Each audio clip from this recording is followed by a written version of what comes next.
All right, guys, what's going on? I'm here with the comprehensive review and reveal of the Executor Superstar Destroyer by Mould King. I got it all done. I can't wait to show you. I've really been looking forward to this. And so without further ado, here you go.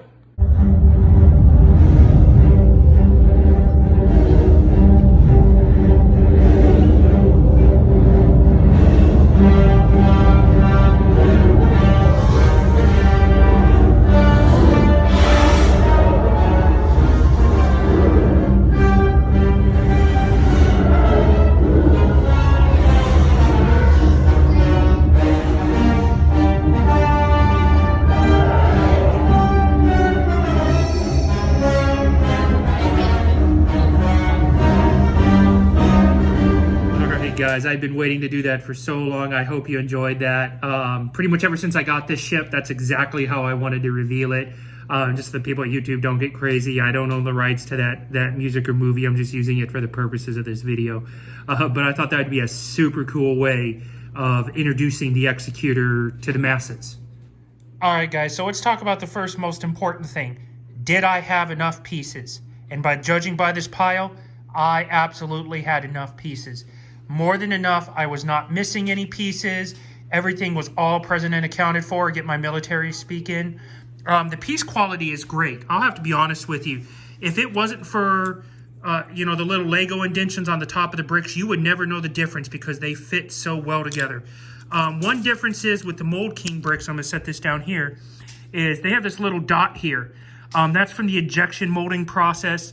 It doesn't affect the bricks getting put together. It's like sanded off and smooth. But the one handy thing about that dot is you know that that's halfway up of the piece. So this is a 1x10. So if you count 1, 2, 3, 4, 5, you have to stop. You can just stop because you know the rest of it is another 5 and you have a 1x10. That's pretty standard for all the long pieces that you see over there. If it's anything that's 6 or less, it doesn't have that dot, which is kind of odd. But for the most part, anything else that's longer is going to have that dot right there, which I thought was really nice. As you can see with my pile, plenty of extras, which was, I'll be honest, that was my biggest concern. Because again, this is from China. This is a MOC, M-O-C. And I was really worried that I was going to be short pieces. Thankfully, all the pieces are there. I got plenty of extras. So now we're going to move on to some of the specs of the ship. And you guys will be able to see its size compared to a lot of other things. All right, so here we see the back half of the Executor. It was a really fun build, very challenging, took a long time. There's 15 bags. Each bag, on average, took about 3 to 4 hours to complete. That includes the sorting and the building of each section. The last few bags weren't that hard, but if you average it all together, you're looking at 3 to 4 hours per bag. You cannot do it in one day. These little horizontal clasps right here, as I'm going to zoom in on them, these little buggers are going to make your fingers hurt. These were probably the most challenging part of the build. As you can see, they are everywhere as you go up and down here. Everything you see on this side is on the other side. I'm willing to bet there's probably 400 of them total across the entire ship. Now remember, this is just the top part. There was 4 bags that has a lot of detail like this for the underside of the destroyer. So the detail is great, which is one of the things that I love a lot. I especially like how the plating is done. This is all individual plating. None of this was a large piece. This was all me putting pieces together, seating the plates on, slowly moving down and whatnot. So I'm going to kind of go over some fun facts of the ship right now. Some of you may know, some of you not know. But the Executor was the first ship of its class in what they call the Superstar Destroyer or Star Dreadnought class. The keel and the superstructure was laid down at the Fondor shipyards. For those that know Star Wars, know Fondor.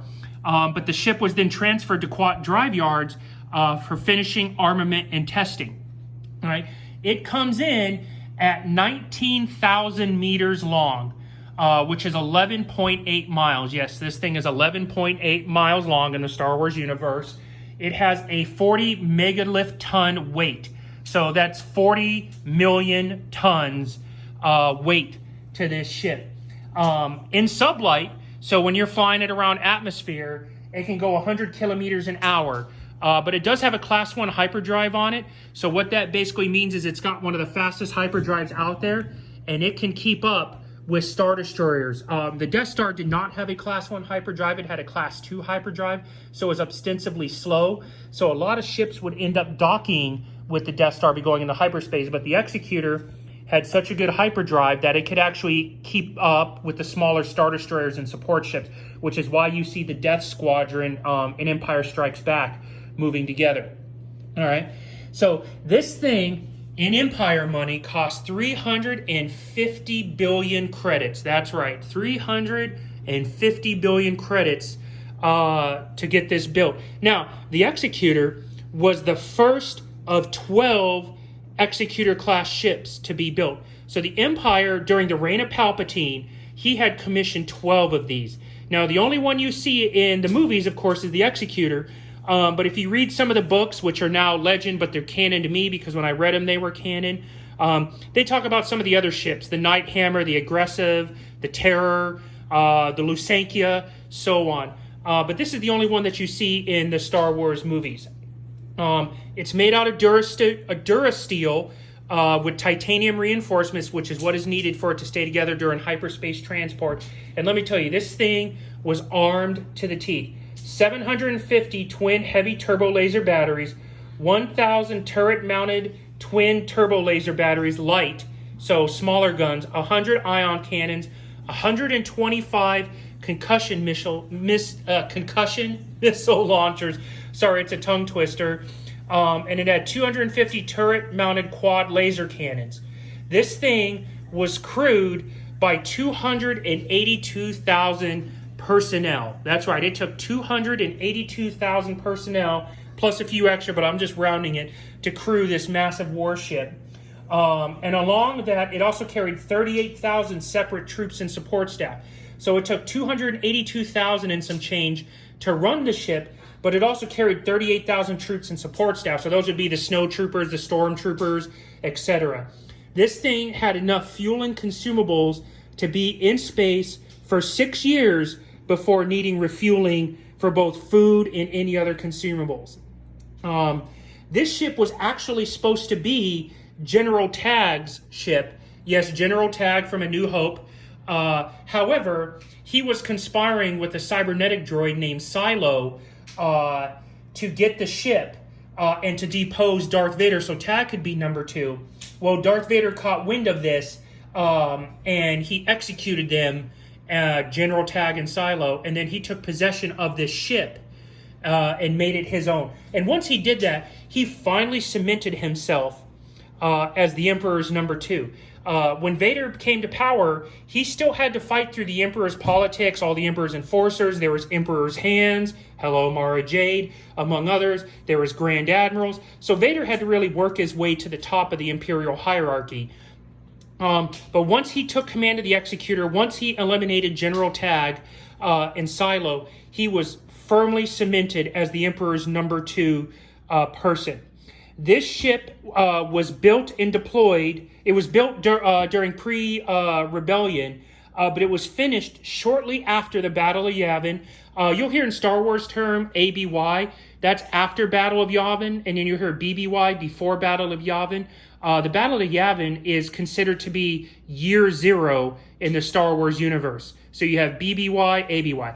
Well, this ship came on right after the Battle of Yavin and then was destroyed at the Battle of Endor, which was about 4 years after the Battle of Yavin. So in total, this ship only lasted 4 years before it was destroyed above Endor when Green Leader flew his A-Wing into the command structure and it took it down, which I think was one of the best ways to die. Admiral Piet going down with this ship. As much as I hated to see this ship go down, I thought that was a very fitting way for it to go down, especially with Admiral Piet on board, who was a fan favorite.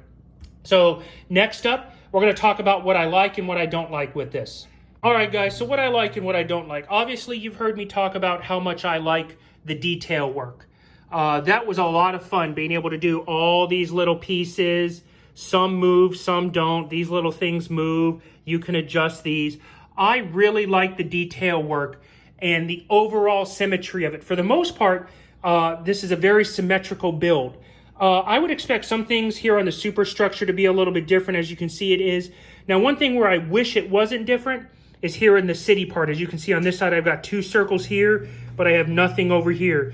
And you can come down a little bit further, and you'll start to notice little parts that aren't the same. Like you have this piece right here on this side, but on this side over here, you have this little wedgelet design. So that was like one of the big knocks for me, as far as some of the things weren't symmetrical on the cityscape. I would expect that to be all symmetrical. Another thing that I don't like coming down to the front of the ship is how the nose is open. You can kind of come around here and you can kind of see how the mouth of the ship is open. It shouldn't be that way. It should be nice and closed up like this. I've actually been using a rubber band to hold this together, and I may end up super gluing this together to make it look nice so it can be tight. But when you're building a piece that's this long, I mean, it starts all the way in the back and comes all the way forward. Right around here, just by sheer amount of pieces being put together, it's going to create a natural bend, which comes to here. And as you can see, the mouth of the ship is open. It should be nice and closed up like this. So I'm going to keep a rubber band on it. I'll probably end up super gluing it just to make it look nice. And then the last thing I really don't care for is it wanted me to put these rods in, but these rods do not stay in place. They just slide up and down here. I'm sorry, I had a bad camera angle because I was trying to do. They just slide up and down the center of the ship with no real rhyme or reason. So you can just slide them right off, slide them right back in. It does make the finished piece look nice, but I really don't like how they're just sitting in there. So that may be another piece if I decide to glue the front end. I'll probably have to glue this together. And of course, I just knocked a piece off the bottom, you know, because that's just how the day goes. But that's okay. You know, that's the thing about Legos. You knock it off, you put it back together. Now I'm tearing more pieces off. All right, so I got it back together. So with that being said, we're going to move on to the next part. So real quick, I wanted to show you the rubber band I was talking about. So right here is the rubber band that I have on the front of it. As you can see, it really cleans up the front of the destroyer. It makes it look really nice. And then also, it helps hold these rods into place a little bit better by having this all secure up. So that rubber band's just staying there right now because I really don't like super gluing Legos. It's like my last resort kind of thing. So I'm just going to kind of leave the rubber band over here and hope that maybe after leaving it snapped up together for like a month or two, the pieces will start to flex in the proper direction.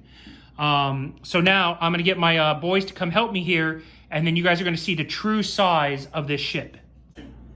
All right, guys, so this is the actual size of the Star Destroyer here. This is 52 inches long, which is 4 feet 4 inches. It is 20 inches at its widest point up here where you see the arrow, like, flat parts. I don't know what you want to call it. And this thing weighs a whopping 14 pounds. 14 pounds. Now, how big is 52 inches? Well, I have my son Micah here next to me. Go and wave, Micah. Yep. He is an 8-year-old. He is also 52 inches in height. So if I was able to touch this to the ground and stand it up straight, you can see it's as big as my 8-year-old son is tall. All right, guys, so that concludes my comprehensive review of the Executor. I hope you guys liked it, the good and the bad. You can always reach out to me with any questions or concerns as you're building. I'll be more than glad to respond to any comments throughout the bags. That'll help you out. If you're wondering about if you should get like one of these Mould King or Star Plan or some of the other mock sets that you see from China. Now, I can't speak for the others, but I can speak to Mould King. A great value for the pieces you get and for the absolute fun I had building it. This thing cost $300, I'll be honest with you. That seems like a lot of money. But if you wanted to buy the Lego authentic Executor, you're looking at about $1,200 right now online because it's been retired for 10 years. And so the aftermarket price is jacked up like crazy. It's 300% above its sale price because when the Lego Executor was out, it was only $300, $350. So now you're paying quadruple its price right now. So not only are you able to get a set that's a lot bigger, but you get a lot more pieces for your value. Again, this is like 11,000 plus pieces. I think the Lego Executor was like 4,000 or 5,000 pieces. I don't remember, but you get a lot more value with these. So I highly recommend the Mould King. Sure, it's got a few knocks, but overall, totally worth it. The pieces fit together. It's been just a wonderful time. This isn't going to be my last build. Actually, my next build is going to be the Devastator, which is the Lego UCS Star Destroyer that was just released last year. So I'm going to be building that one next. So stay tuned for those videos. Thanks again for watching. Make sure you do the like, share, subscribe, comment. I really appreciate all that stuff. It gives me motivation to do more. and we'll see you guys on the next set.